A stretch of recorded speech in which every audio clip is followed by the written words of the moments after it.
Good evening YouTube and welcome back to episode 2 of the Ducati 748 SP project.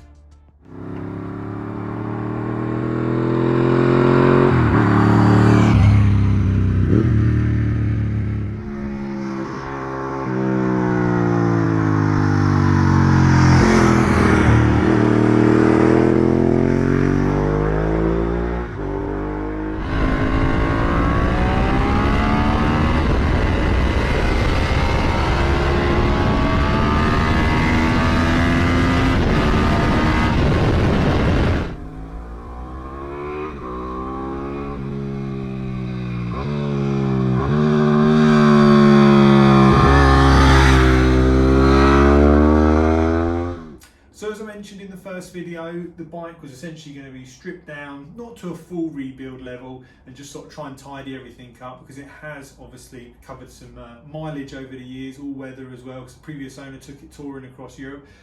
The problem is, the more I'm taking it apart, the more I'm discovering that there's issues or things that need to be addressed. And you know what, I love the thing to bits. So I've made the decision that while at the moment this is not the perfect time to be working on it, I'm sort of going to be rushed if I do put it back together, and it'll be half a job, which I don't want.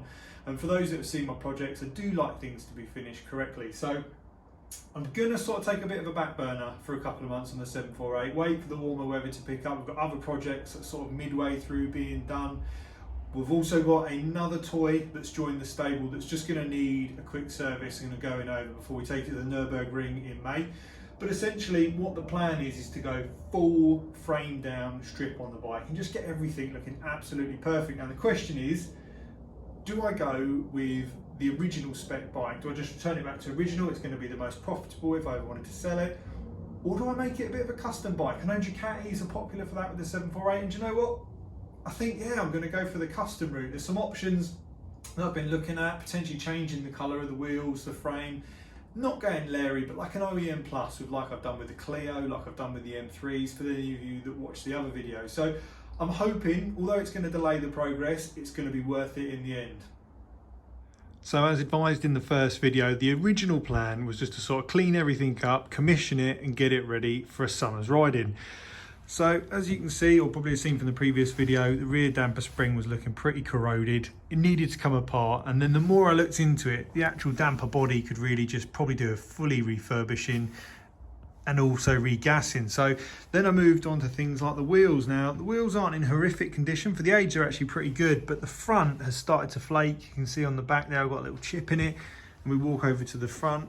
Don't be alarmed by the rusty cast iron disc, completely normal, but you can see where they're starting to really flake away, and it's not looking particularly clever. So my OCD started getting a little bit more agitated by it. I thought, you know what, you've got to be realistic. It's an old bike, you can't expect it to be pristine. And then we move on to the next bit, like the fork legs. It's like, how do I even resolve that? Is that replating? Is it remachining? I'm not really sure. So I'm gonna have to do some investigating, but I've decided, again, with more and more corrosion appearing over the bike, even like the cases here, it really just needs to be pulled apart and gone over. And you can see here in the frame as well, it's just corrosion where obviously over the years water has set. I'm going to need to put new rear braided lines on it and banjos and stuff, because that also looks pretty grimy.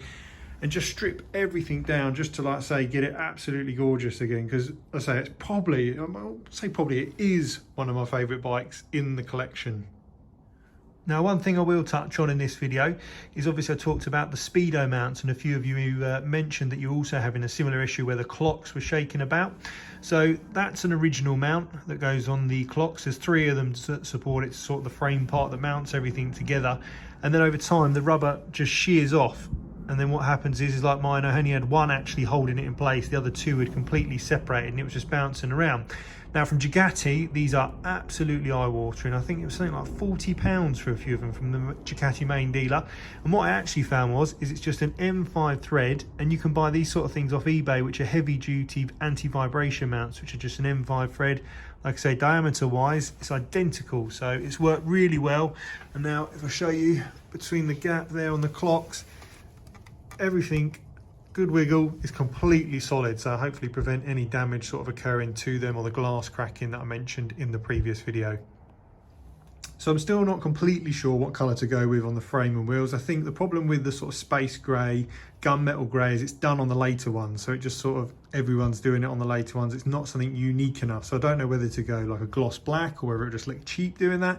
But one thing I would like to do is a carbon airbox. Now, for those of you who have followed the video with the E46 M3, you'll see that I absolutely love the naturally aspirated roar on that thing. And this thing sounds incredible, especially when you get it above 8K. The intake is absolutely awesome. So I'm tempted to go with like a Carbon King airbox on it. Now, the problem is I don't really want to replace the ducts with carbon because the filter pods sit in them and I don't want the little trumpet filters. But I would like the full airbox around done in carbon just to give it that absolutely gurgle of an intake from the throttle bodies.